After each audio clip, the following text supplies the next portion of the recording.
నేను తెలంగాణ జాగృతి నుండి కేంద్ర ప్రభుత్వాన్ని డిమాండ్ చేసేది ఏంటంటే ఇవాళ 20వ తారీఖు ఈ నెల 25 నాడు ప్రగతి ఎజెండా పేరుతోను నరేంద్ర మోడీ గారు 4 రాష్ట్రాల ముఖ్యమంత్రులతోని ఆంధ్రప్రదేశ్, తెలంగాణ, ఒరిస్సా, ఛత్తీస్గఢ్ ఈ 4 రాష్ట్రాల ముఖ్యమంత్రులతోని వారు మీటింగ్ పెడుతున్నారు.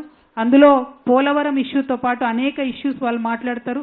ఆ మీటింగ్లో నరేంద్ర మోదీ గారు ఖచ్చితంగా ఈ 5 గ్రామాలను తెలంగాణకు మళ్ళీ తిరిగి ఇవ్వాలని చెప్పి తెలంగాణ జాగృతి తరఫున మేము డిమాండ్ చేస్తూ ఉన్నాం.